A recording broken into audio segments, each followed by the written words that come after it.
Témoins de Jéhovah, une nouvelle perspective. Christian Piette. Ce livre bien documenté nous entraîne dans une étude approfondie des doctrines des témoins de Jéhovah en partant directement de leur publication et en les confrontant à la Bible, parole de Dieu. Ils examinaient chaque jour les Écritures pour voir si ce qu'on leur disait était exact. La Bible, Actes chapitre 17, verset 11.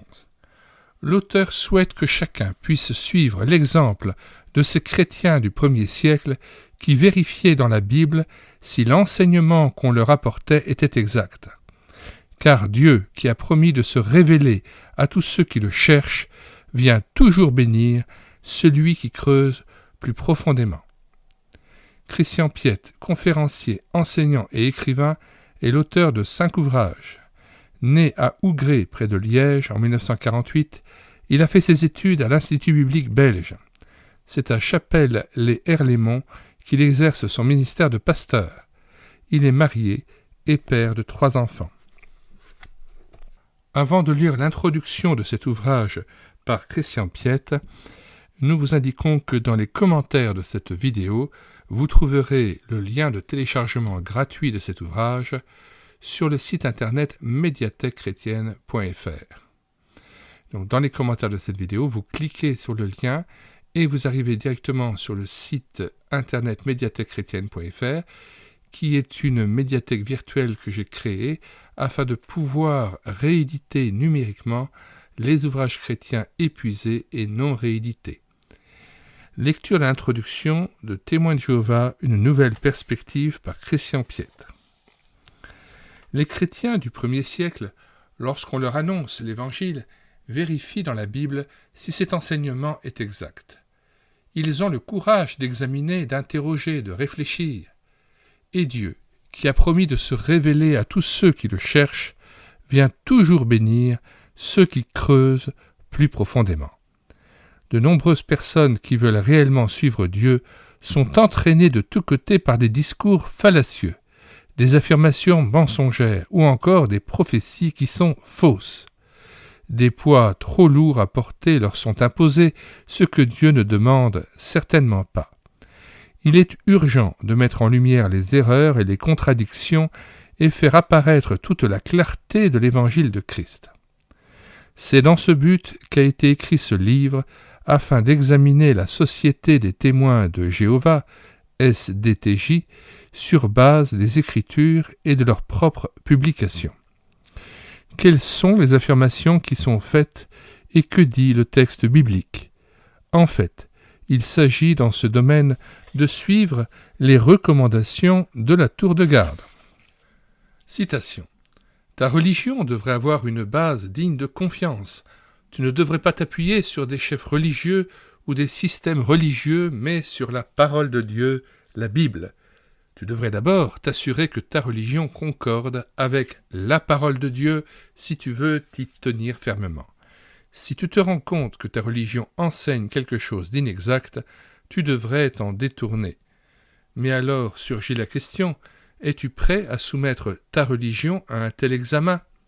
Tu n'as rien à craindre si tu as la vraie religion. Note 1, la tour de garde, 1er juillet 1958, page 289.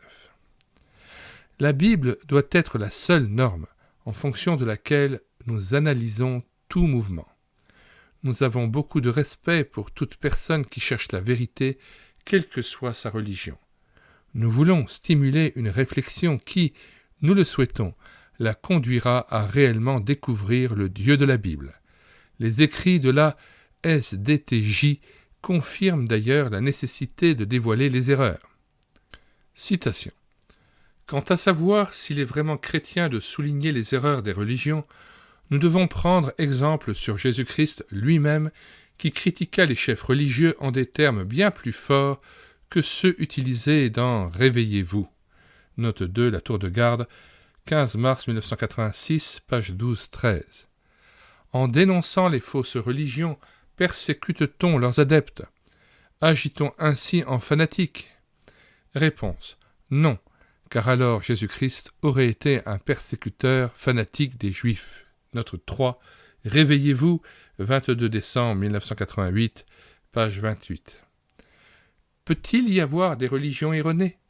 Dire et démontrer qu'une autre religion est fausse, ce n'est pas là une forme de persécution religieuse. L'homme éclairé qui démasque publiquement une certaine religion pour permettre à ses semblables de distinguer la vraie religion d'avec la fausse, cet homme-là ne pratique pas la persécution religieuse. Note 4. Qui est la lumière du monde ? La chrétienté ou le christianisme, 1955, page 20. Bien sûr, la SDTJ se rend compte du danger, pour elle, d'une étude sérieuse et critique. Et donc, première contradiction, elle découragera ses adeptes de mettre leur foi à l'épreuve. Citation. Par exemple, quelle serait votre réaction si, en ouvrant une lettre qui vous est destinée, vous vous aperceviez aussitôt qu'elle émane de ce genre de personne ?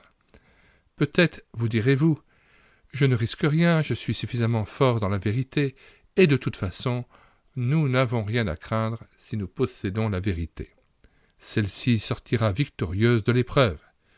Pour avoir raisonné de la sorte, certains ont nourri leur esprit de pensées erronées. D'autres ont sombré dans l'obscurité la plus totale, au point même d'en revenir aux fausses doctrines de la chrétienté. Note 5.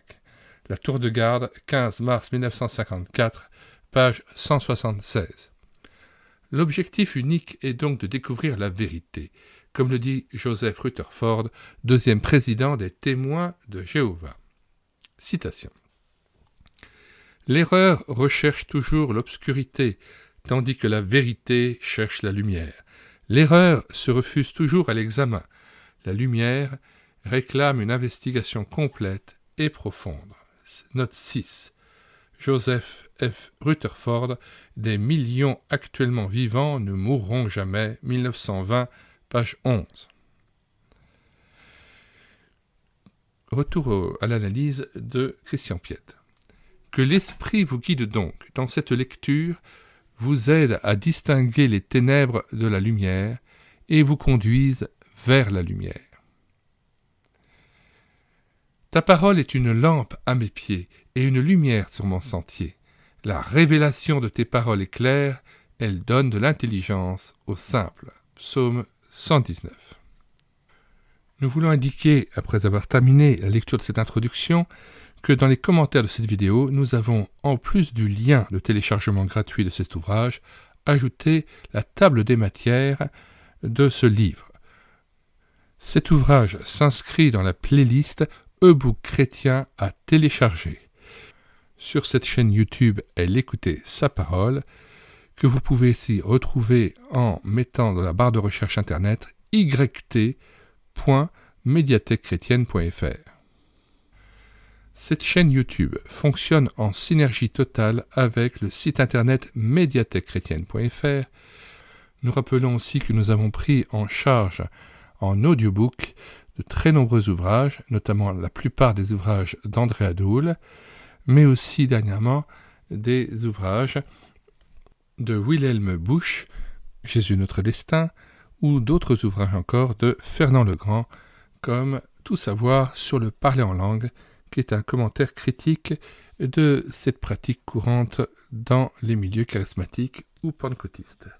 Nous avons pris en charge aussi dernièrement la lecture audio des appendices finaux du livre de Ralph Chalice, Le don de parler diverses langues, qui est un avertissement par rapport au danger du parler en langue et la pratique de la glossolalie dans les églises. Nous vous disons au revoir et à bientôt.